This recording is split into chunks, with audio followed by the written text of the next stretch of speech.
Hello everyone. So this is the second part of the most important questions from the point of examination view.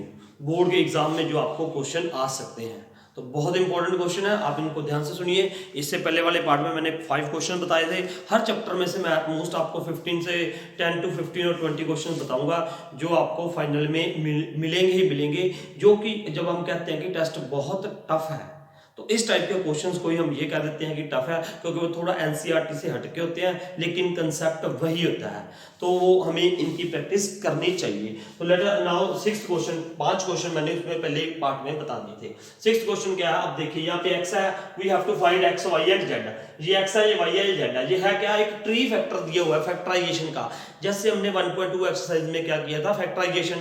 तो tree prime factorisation का ये इसके tree method कहते हैं इसे, है ना। तो अब यहाँ पे ये कोई नंबर था x, उसकी प्राइम फैक्टराइजेशन है 2 into डैश आई, जैसे हम वो एलसीएम निकालते हैं, ठीक है।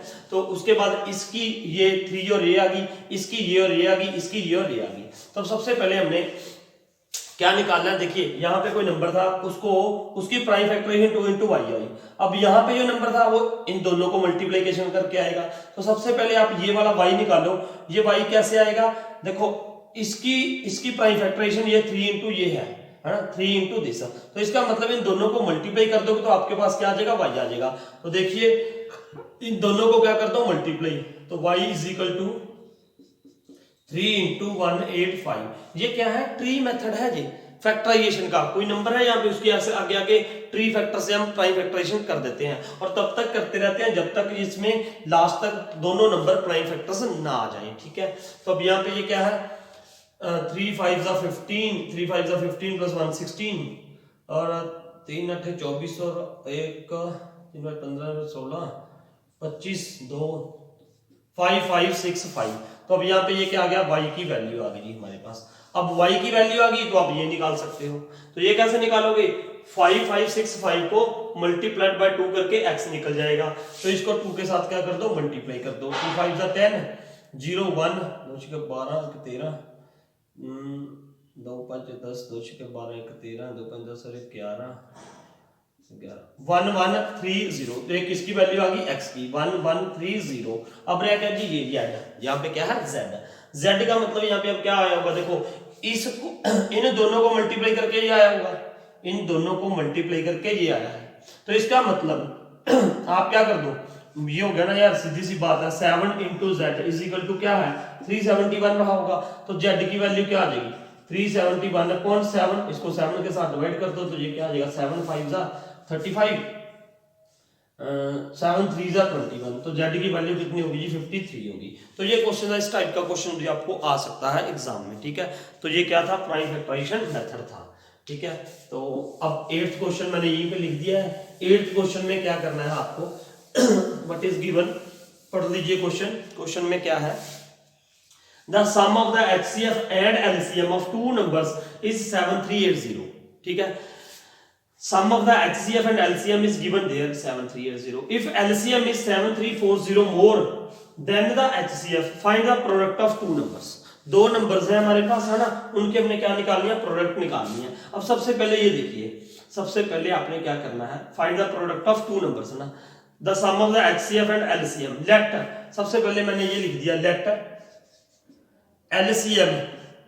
देखो क्वेश्चन कितना बढ़िया है, मैं फाइंड क्या करना है, find the product of two numbers. उसने 2-3 कंसेप्ट को इकट्ठा कर दिया, 2-3 कंसेप्ट को इकट्ठा कर लिया, क्योंकि अब पेपर में यार उन्होंने क्या करना है, आपको बहुत सारे कंसेप्ट एक ही क्वेश्चन में पूरे करने हैं, क्योंकि बुक तो बहुत बड़ी होती है, सिलेबस तो बहुत है, उसने हर एक पार्ट को टच करना है, ठीक है।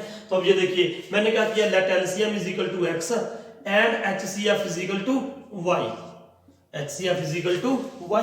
अब देखिए, अब LCM तो x मान लिया, HCF मान लिया y। तो इसका मतलब पहली इक्वेशन देखो, यहाँ पे थर्ड चैप्टर भी इंक्लूड कर दिया इन्होंने, ठीक है। Third chapter pair of linear equations, x plus y, क्योंकि sum of HCF and LCM given था, तो हमने क्या कर दिया, 7380। उसके बाद देखिए उसने क्या कहा था, if LCM is 7340 more than HCF, मतलब ये जो LCM मैंने क्या माना है, x, एलसीएम क्या माना है, x। तो x इज इक्वल टू जो एलसीएम है वो कितना ज्यादा है HCF से 7340 ज्यादा है, किससे? HCF से। तो कहना ही right here x LCM is equal to 7340 plus y, क्योंकि यार LCM तो ऑलरेडी ज्यादा है ना, कितना ज्यादा है? 7340। अगर मैंने LCM को HCF के इक्वल लिखना है तो इसमें मुझे 7340 प्लस करना पड़ेगा। देखो चाहे ये इसको इधर आके माइनस लिख लो, एक ही बात है वो तो, है ना। तो मुझे क्या लिखना पड़ेगा? अगर इनको इक्वल करना है तो ये LCM था, ये क्या था? HCF था। इनको इक्वल करने के लिए, क्योंकि LCM ज्यादा था, कितना ज्यादा था? 7340, तो मैंने HCF पे प्लस कर दिया। अब यहां से क्या इक्वेशन बनेगी? देखो x माइनस वाई, वाई इधर ट्रांसपोज करके क्या आ गया? 7340।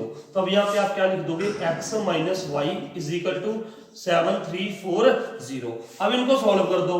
देखो सॉल्व कर दो, इसको सॉल्व कर दो। देखो मैं फिर कह रहा हूं आपको ऐसे क्वेश्चन, देखो अब ये कौन सा कंसेप्ट लग गया? थर्ड चैप्टर का पेयर ऑफ लीनियर इक्वेशन, जो उसको सॉल्व करते हैं, ठीक है। तो अब इन दोनों को प्लस कर दो आप यहाँ पे ना, तो ये y के साथ y कैंसिल हो गया, ये क्या आ गया? 2x प्लस कर दो इनको, 8 4 12 3 6 1 7 7 14 और 1 15, ठीक है, यही आएगा। देख लेना, चेक कर लेना यार, ये 0 8 4 12 7 7 14 आएगा यहाँ पे 1470। तो अब x क्या आ गया? 14720 अपॉन 2, तो ये क्या हो जाएगा? 2 7 14, 2 3 6, 2 6 12, ये आ गया जी x। ये x की वैल्यू आ गई। अब x की वैल्यू तो ये आ गई है ना, तो y कितना आ जाएगा? आप किसी भी, चाहे इस इक्वेशन में पुट कर दो, चाहे इस इक्वेशन में पुट कर दो, तो चाहे आप इसमें पुट कर दो ना। x की वैल्यू क्या आ रही है? x की वैल्यू यहाँ पे, x की वैल्यू क्या है? देखो यहाँ पे हमारे पास क्या था? x plus y is equal to क्या था? 7380 था। अब यहाँ पे x की वैल्यू पुट कर दो 7360 plus y is equal to 7380, तो y इज इक्वल टू क्या आएगा? 7380 माइनस 7360। तो ये y की वैल्यू क्या आ रही है जी? यहाँ से माइनस कर दो, 20 आ गई। अब देखो ये तो क्या है यार? LCM एंड HCF आया। देखो क्वेश्चन को कितने टाइप से पूछा उसने क्वेश्चन में उसने ये भी LCM का कंसेप्ट भी डाल दिया, HCF का भी डाल दिया। अब देखो पूछा क्या था? Find the product of two numbers. अब बच्चा कंफ्यूज, ये ना ये क्या मैंने क्या माना था? ये हमने क्या लिया है? अब देखो ये क्या किया है? ये LCM आया, x की वैल्यू कितनी आई? x की वैल्यू क्या आई थी हमारे पास? अभी 7360 आई थी, 7360, LCM यही आया था ना x, और y कितना आ गया? 20। लेकिन पूछा क्या है? Find the product of two numbers. LCM HCF नहीं पूछा था हमसे, उसने क्या पूछा था? प्रोडक्ट ऑफ टू नंबर्स पूछा था। अब यहाँ पे वो आपको कंसेप्ट याद होगा, LCM into HCF is equal to product of two numbers, जो हमने किया है ना पहले चैप्टर में, इसी में ये आ गया। तो इसका मतलब प्रोडक्ट ऑफ टू नंबर्स पूछा था, वो किसके इक्वल होगा? LCM इंटू HCF के। तो यहाँ पे क्या हो गया? LCM कितना हो गया? 7360 into 20, that is product of two numbers, that is product of two numbers, है ना। तो ये क्या आ जाएगा? 0 0, ठीक है, 2 6 12 7 2 7, तो ये आंसर बन गया प्रोडक्ट ऑफ टू नंबर्स। देखो कितना बढ़िया क्वेश्चन था और कितने इसने कंसेप्ट यूज कर दिए, पूछने वाले ने भी कमाल कर दिया, कई कंसेप्ट पूछ लिए उसने इसमें, ठीक है। तो नोटेड डाउन, फिर करते हैं नेक्स्ट क्वेश्चन। अब देखो नेक्स्ट क्वेश्चन सिंपल सा क्वेश्चन है, लेकिन थोड़ा माइंड यूज करना आपको ना। Pens are sold in the packs of 8। देखो यहाँ पे ना एक पैकेट है, एक पैकेट में कितने पेन्स है? 8।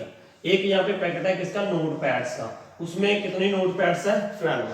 देखो दो पैकेट है ना, पैकेट में होता है ना, पेन्स का पैकेट होता है, एक पैकेट में 8 पेन्स है, एक पैकेट में 12 नोट पैड्स है, ठीक है। अब वो ये कह रहा है find the least number of packs of each type that one should buy that there are equal number of pens and notepads। तो कह रहा वो कितने पैकेट्स, इसके कितने पैकेट्स खरीदूं मैं, इसके कितने लूं, ताकि मेरे पास जो नंबर ऑफ पेन्स हैं वो भी इक्वल हो किसके? Number of notepads. देखो मेरी क्वेश्चन सुनो, एक पैकेट है, एक पैकेट में कितने हैं? 8 है, ठीक है। एक पैकेट में 8 पेन्स है, एक पैकेट में नोटपैड्स कितनी है? 12 है। अब वो ये कह रहा है कम से कम हमें कितने खरीदने पड़ेंगे? कम से कम find the least number of packs, कितने कम से कम कितने पैकेट खरीदने पड़ेंगे ताकि मेरे पास जितने पेन्स खरीदूं मैं उतने ही नोटपैड्स हो। ठीक है। तो इसके लिए अब देखो find the least number of each packets है। सबसे पहले तो आपको वो नंबर ढूंढना है जो 8 और 12 का क्या हो, कॉमन मल्टीपल हो। क्या हो, कॉमन मल्टीपल हो, क्योंकि लीस्ट नंबर ऑफ पैकेट्स का है, लीस्ट नंबर ऑफ। तो अब 8 और 12 का सबसे पहले हम क्या निकाल देंगे, एलसीएम निकाल देंगे। 8 का क्या आ जाएगा, देखो 2 क्यूब, इसका क्या आ जाएगा 2 का स्क्वायर इंटू 3, पहले हमने प्राइम फैक्टराइजेशन कर दी। LCM of 8 and 12, least common multiple of 8 and 12 क्या आ जाएगा जी, ये आ जाएगा देखो 2 है, 2 और 3 भी आ जाएगा, यहाँ पे 2 है, एलसीएम आपको निकालना आता है, इसमें 2 आ रहा है, 2 आ रहा है, और पावर कौन से लिखोगे, हाईएस्ट लिखोगे, यहाँ पे 3 आ जाएगा, ये आ जाएगा ना। तो ये आ जाएगा जी 2 2 4 24 आ गया, एलसीएम कितना आ गया जी 24। अब ध्यान से देखो बस, तो मुझे कम से कम कितने, देखो दोनों का कॉमन मल्टीपल कितना आ रहा है, 24 आ रहा है। मेरे को 24 पेन चाहिए और 24 ही नोट पैड्स चाहिए, ठीक है। अब लेकिन उसने हमें क्या पूछा, find the number of PACS, number of packets, number of packets कितने खरीदने पड़ेंगे, 24 चाहिए ना। एक पैकेट में कितने पेन है, 8, तो इसको 8 के साथ क्या कर दो, डिवाइड कर दो, 3 पैकेट्स ऑफ पेन, और इसको 24, एक पैकेट में कितने हैं 12, तो 12 2 24। तो बिल्कुल ये सम आ गया ना, जो आप सीधा भी बता सकते थे, लेकिन एग्जाम में तो आपको यार कंसेप्ट तो करना है ना, डायरेक्ट थोड़ी कर दोगे। तो ये क्या था, अब मुझे कितने पैकेट्स खरीदने पड़ेंगे, पेन के 3, और नोट पैड्स के कितने पैकेट खरीदने पड़ेंगे, 2। तो देखो ना, ये 3 पैकेट दोगे, 3 8 24, 24 क्या हो गए, पेन हो गए, और नोट पैड्स कितनी होगी, 2 है, तो एक पैकेट में कितने 12 12 2 24, तो 24 ही हो गए, 24 ही हो गए, और कम से कम हमने पैकेट खरीदे, ठीक है। तो ये था आपका 8th क्वेश्चन, है ना। इससे पहले वाले को मैंने 8th लिख दिया था, लेकिन ये 8th क्वेश्चन है, ठीक है, वो 7 था। तो now 9th question. 9th question देखो, आपको यार इसमें ये आना चाहिए कि एलसीएम कहाँ पे निकालना है, एचसीएफ कहाँ पे निकालना है, प्रॉब्लम ये रहती है बस, और कोई दिक्कत नहीं है। अब देखो, find the greatest possible length which can be used to measure exactly the length 7 metre this and this. मान लो यहाँ पे एक लेंथ है 7 मीटर, 7 मीटर है ना, ये क्या है 7 मीटर। एक लेंथ कितनी है जी 3 मीटर 85 सेंटीमीटर, ठीक है। उसके बाद दूसरी कितनी आई 12, ये लेंथ है 12 मीटर 95 सेंटीमीटर। अब हमें क्या वो कह रहा है, find the greatest possible length. अब ग्रेटेस्ट पॉसिबल लेंथ चाहिए, कितनी चाहिए, है ना। Find the greatest possible length which can be measure to exactly this. इनको एग्जैक्टली मेजर कर ले। एग्जैक्टली का मतलब यार ये होता है कि मान लो ये एक लेंथ है, मैं इसको मेजर करूं 1, यहाँ पे ये क्या आ गई 1 2 3, और ये देखो ये यहाँ पे बच रही है ना, ये बचनी नहीं चाहिए, ये नहीं बचनी चाहिए, है ना। तो पूरे पूरे आए ये, मतलब ऐसे पूरे पूरे आ जाए, और उसी लेंथ से मैं इसको मेजर करूं तो ये भी पूरा नंबर ऑफ, आपको आप ये कह सकें कि जी ये लेंथ है, इससे अगर हम इनको मेजर करेंगे तो ये एग्जैक्टली नंबर ऑफ टाइम्स आ जाएगा। क्या आ जाएगा, एग्जैक्टली नंबर ऑफ टाइम्स आ जाएगा।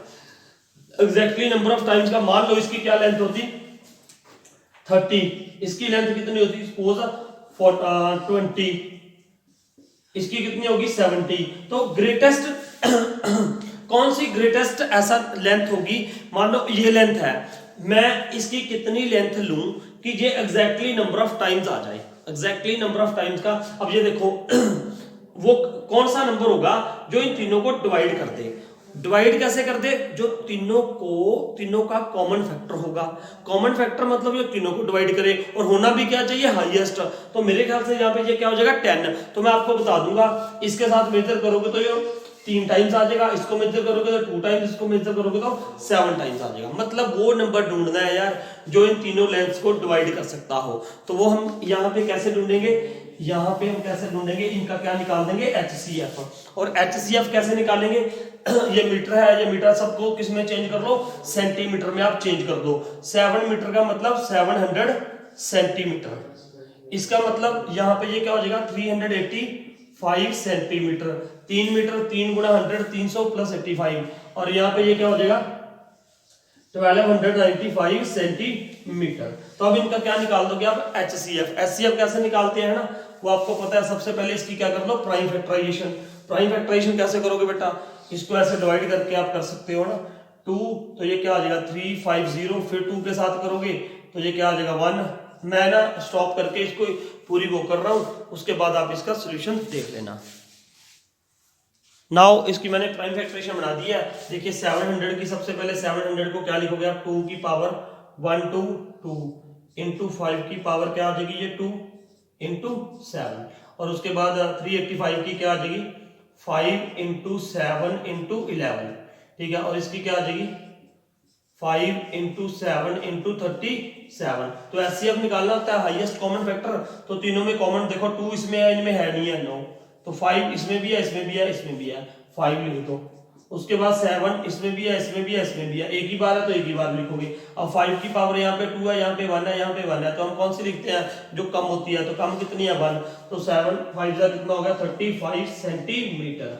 तो अब ये मतलब क्या आया, इन तीनों लेंथ्स को अगर हमने मेजर करना है तो हमें मैक्सिमम लेंथ कितनी होनी चाहिए, 35 सेंटीमीटर की लेंथ होनी चाहिए जो इनको मेजर कर सके। तो ये था आपके पास 9th question, note it down. Yes, तो 10th question, find the least number of square tiles, find the least number of square tiles required to pave the ceiling of the room 15 metre 17 centimetre long and 99 metre 2 centimetre broad. हमारे पास ceiling of the room है, मान लो ये ऐसे है ना, ऐसे ceiling of the room. अब ये ब्रॉड कितनी है, ब्रॉड मतलब 9, ये ब्रॉड लगा लो 9 मीटर 2 सेंटीमीटर, 9 मीटर 900 सेंटीमीटर हो गया, 900 और ये कितना हो गया 2, तो ये कितना हो गया 902 सेंटीमीटर से ब्रॉड होगी। और लॉन्ग कितनी है 15 मीटर 17 सेंटीमीटर, तो 15 मीटर का मतलब हमने इसको कन्वर्ट कर लिया जी सेंटीमीटर में, 1500 प्लस 17, तो ये कितना हो गया 1517 सेंटीमीटर है ना। अब इसके ऊपर ना कितनी स्क्वायर टाइल्स चाहिए हमें, हमने क्या ढूंढना है, find the least number of square tiles, कितनी स्क्वायर टाइल्स लगेंगी इसके ऊपर है ना, इसके ऊपर। अब देखो स्क्वायर टाइल्स पूरी पूरी आनी चाहिए, ऐसा नहीं है कि ब्रेक करके लगा देनी है, टाइल बहुत महंगी है ना, इसके इसलिए हमें तो पूरा उतनी ही लेनी है, ठीक है। तो क्या करना पड़ेगा, स्क्वायर टाइल्स है ना, तो ये स्क्वायर टाइल्स का मतलब ऐसे आ गई एक स्क्वायर टाइल, मान लो ऐसे, फिर वो ऐसे आ गई, इधर भी देखो, इधर ध्यान से देखो, इधर अगर ये पूरे साइज की मैं ऐसे पूरा साइज आना चाहिए, मान लो 1 2 3 4 आ गई इधर, तो इधर भी उतनी ही आनी चाहिए। यहाँ पे भी जो स्पेस इसको कवर करेगी वो ऐसे आनी चाहिए पूरी की पूरी 1 2 3 ऐसे पूरी टाइल बतानी है हमें, ठीक है, पूरा कवर कर ले। तो इसका मतलब वो कौन सा नंबर होगा, सबसे पहले तो मुझे ये ढूंढना होगा यार, वो नंबर ढूंढना है जो इसको भी डिवाइड करे, इसको भी डिवाइड करे, जो इस लेंथ को भी डिवाइड कर सके और इस लेंथ को भी डिवाइड कर सके। तो इसका मतलब वो नंबर कौन सा होगा, अरे यार वो HCF ही तो होगा। HCF का मतलब क्या है, highest common factor. Common factor का मतलब जो इसको भी डिवाइड करे, इसको भी डिवाइड करे। तो अब इसका आप क्या निकाल दोगे, सबसे पहले तो HCF है ना। अक्सर मैंने बच्चों को सुना है यार, वो क्या कह देते हैं, वो ये कहते हैं कि सर यहाँ पे लीस्ट आ जाए वहां पे एलसीएम निकाल दो, यहाँ पे मिनिमम आ जाए वहां पे एलसीएम निकाल दो। अरे ऐसा कुछ नहीं होता है, आपको माइंड यूज करना है। ऐसे देखिए, अब यहाँ पे है तो था क्या लीस्ट, लेकिन हमने निकालना क्या है HCF। क्यों, क्योंकि हमें वो नंबर देखना है, लीस्ट तो नंबर ऑफ टाइल्स चाहिए, लीस्ट नंबर ऑफ टाइल्स चाहिए। वो कम से कम टाइल तब होंगी जब इसकी इस टाइल की हम लेंथ क्या लेंगे, हाईएस्ट लेंगे। इसकी लेंथ क्या लेंगे, हाईएस्ट। किसकी, टाइल की। टाइल कौन सी है, स्क्वायर। तो अब इसका क्या निकाल दो, HCF। अब कई बार बच्चे को इसका HCF निकालना नहीं आता। HCF कैसे निकालोगे, अब देखो HCF में कई बार प्राइम फैक्टराइजेशन से नहीं पता चलता, तो आप लॉन्ग डिवीजन कर सकते हो ना। लॉन्ग डिवीजन मतलब ये आपको पता ही है, ऐसे डिवाइड करके जो यूक्लिड डिवीजन लेमा के साथ करते हैं ना। तो अब ये क्या होगा इसका HCF, अब ये कौन से 1 के टेबल पे जाएगा, 1 तो 902, ये आपको मेथड आता है ना, जो ग्रेटर नंबर होता है उसको बीच में रख दो, दूसरे नंबर को इसके साथ क्या कर दो, डिवाइड कर दो। तो ये क्या हो जाएगा 516, ठीक है। अब यहाँ पे ये क्या हो जाएगा, 902 बीच में आ जाएगा यहाँ पे, ठीक है। तो इसको फिर 1 के साथ जाएगा जी, 1 के टेबल पे, तो ये क्या हो जाएगा 12 5 7 9 - 1 8। तो यहाँ पे आपने एलसीएम लिया होगा, एक कैरी लिया होगा बोरो, तो 2 आ जाएगा। अब यहाँ पे क्या आ जाएगा 615। तो अब ये क्या आएगा, देखो 2 3 3 के टेबल पे तो जाएगा नहीं, 3 के 2 के टेबल पे जा सकता है ये। 2 7 14, 2 8 16 + 1 17, 2 4 + 1 5। तो ये क्या आ जाएगा 1 4। अब यहाँ पे क्या लिख दोगे 287। तो अब ये देखो कौन से 7 1 7, 7 4 28। अब देखो ये आ गया इसका HCF कितना है जिनका 41, HCF 41 आ गया। तो अब इसके बाद देखो जो स्क्वायर टाइल है इसकी ये लेंथ कितनी होनी चाहिए 41, लेंथ भी और ब्रेड्थ भी स्क्वायर टाइल है, तो इसका मतलब इसका मेजरमेंट क्या आ गई 41 इंटू 41। अब हमें तो ये चाहिए ना यार क्या कि ये जो स्क्वायर ये जो सीलिंग है इसके ऊपर कितनी टाइल्स लगेंगी, तो इसका मतलब अब आप क्या निकालोगे 902 इसका area of this ceiling 902 into 1517 area of this divided by area of the tile. Area of tile कितना होगा, इसकी साइड हमने क्या निकाली है 41, तो ये क्या हो जाएगा 41 इंटू 41, ठीक है। Area of the ceiling divided by area of tile, इसका आप आंसर निकाल लोगे मेरे ख्याल से ना, इसको आप डिवाइड करो या ये इसके टेबल पे कट देगा यार, क्योंकि ये इसका वो है ना क्या HCF है, तो इसको इसके साथ डिवाइड कर देना, इसको इसके साथ डिवाइड कर दो, जो आ जाएगा वो इसका आंसर आ जाएगा, उतनी नंबर ऑफ टाइल्स हमें चाहिए होंगी। तो ये तो हमारे पास 10th क्वेश्चन। अब इसको क्या कर दोगे, इसकी कटिंग करोगे तो ये इसके साथ इसको डिवाइड कर दोगे तो ये क्या आ जाएगा 22, इसको डिवाइड करोगे तो ये क्या आ जाएगा 37, इन दोनों को मल्टीप्लाई कर दो तो क्या आ जाएगा 814। तो हमें कितनी टाइल्स चाहिए 814 टाइल्स चाहिए, ठीक है, तो नोट इट डाउन। अब यहाँ पे ये नेक्स्ट क्वेश्चन है, 6 bells commence tolling together, 6 bells है and toll at the interval of 2 minutes 4 6 and 8 10 and 12 minutes बाद, है ना। देखो 6 bells हैं, वो क्या इकट्ठी बजती है ना, पहले इकट्ठी बजी एक टाइम पे, उसके बाद जो फर्स्ट बेल है वो 2 मिनट के अंतराल पे बजती है, 2-2 मिनट बाद बजती है, और ये जो बेल है सेकंड बेल वो 4-4 मिनट बाद बजती है ना। मान लो ये 8 बजे एक टाइम है, 8 बजे जो इकट्ठी बजी, उसके बाद जो पहली बेल है वो दोबारा बीप करेगी कितने बजे 8:02 पे, और जो ये दूसरी बेल है जब भी पहले 8 बजे इकट्ठी बजी, ये बेल कितने बजे बजेगी फिर 8:04 पे, फिर वो जो तीसरी बेल है वो कितने बजे बजेगी 8:06 पे, और वो कितने बजे बजेगी 8:08 पे, ऐसे मतलब इतने अंतराल के बाद बजती है। देखो उसके बाद ये बेल कितने बजे बजेगी 8:04 पे, ये 8:04 बाद बजती है, तो 8:08 पे ऐसे बजती रहेंगी, है ना।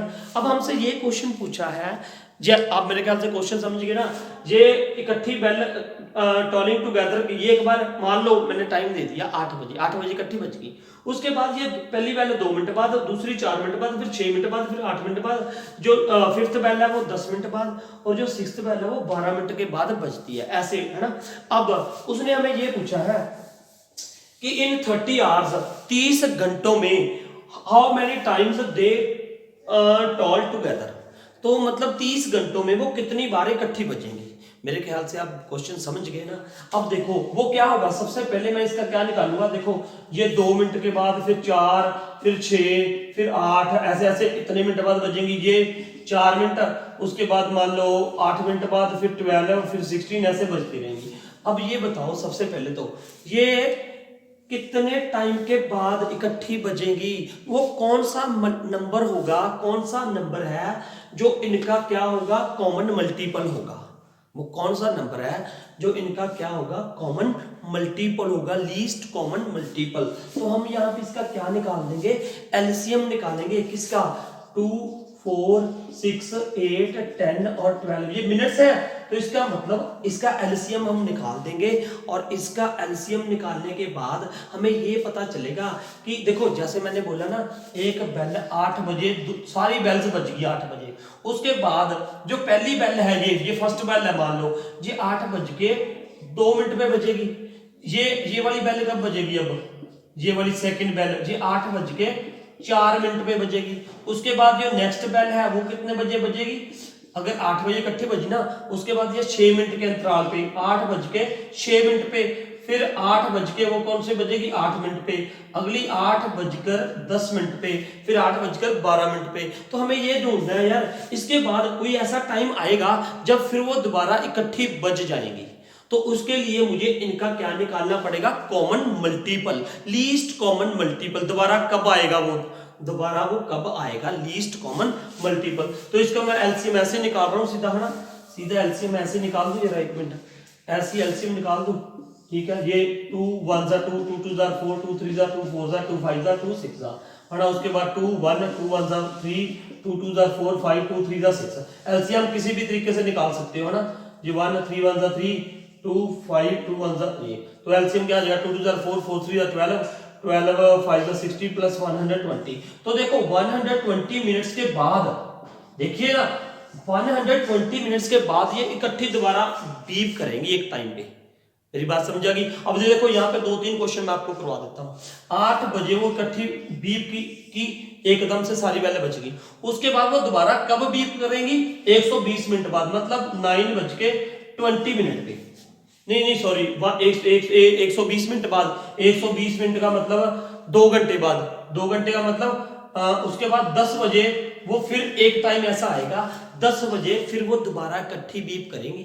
याद रखना इस क्वेश्चन को, ठीक है। उसके बाद तो अब हमें उन्होंने ये पूछा था कि 30 घंटों में कितनी बार वो टॉल टुगेदर होगी, कितनी बार बजेगी। देखो ना 2-2 घंटे के बाद 120 मिनट के बाद वो दोबारा बीप कर रही है, दोबारा क्या कर रही है बीप। तो इसका मतलब 2-2 घंटों के बाद वो दोबारा बीप करेंगी, ठीक है। अब 30 घंटों में, अब 30 डिवाइडेड बाय 2 तो ये क्या हो गया 15, लेकिन +1 करना है इसमें। क्यों करना है 16 बार 30 घंटों में कितनी बार 16 बार वो दोबारा बीप करेंगी।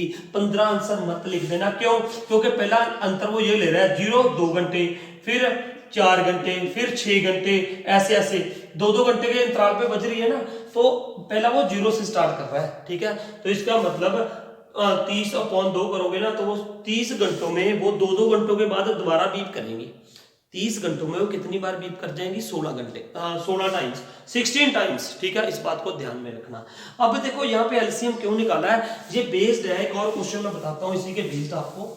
यहाँ पे जैसे एक होता है ना कि एक बच्चे ने ऐसे स्टेप लिए, एक के स्टेप कितने हैं, मान लो एक ट्रैक पे राउंड लगा रहे हैं, एक 2 सेंटीमीटर का स्टेप ले, 2 फुट लगा लो, 2 फुट का स्टेप लेता है, एक 4 फुट का स्टेप लेता है, एक स्टेप लेता है 6 फीट का, है ना, कुछ भी लगा लो आप, एक यूनिट लगा लो, 2 4 6।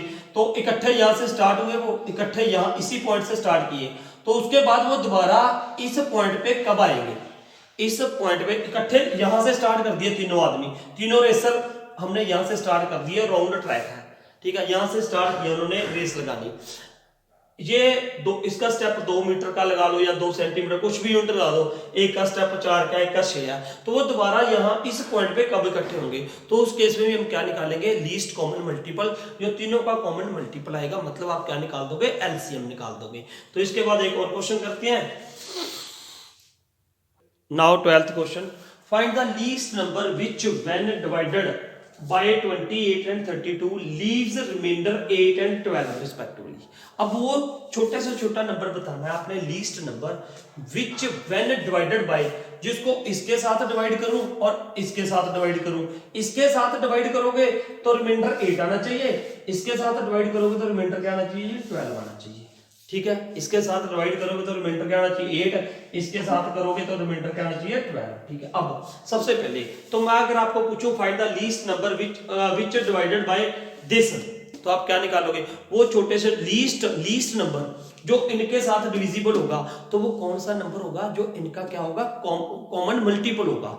कॉमन मल्टीपल का मतलब एलसीएम, जो इनका देखो इनके साथ कौन सा नंबर, देखो find the least number which when divided by this and this, जो इनके साथ डिवाइडेड होगा वो क्या होगा, लीस्ट कॉमन मल्टीपल होगा, इनका कॉमन मल्टीपल, इनका कॉमन मल्टीपल। और एक होता है find the largest number which divides this, वहां पे हम क्या निकालते हैं एचसीएफ। अब जो इनके साथ डिविजिबल होगा वो इनका क्या होगा, एलसीएम होगा।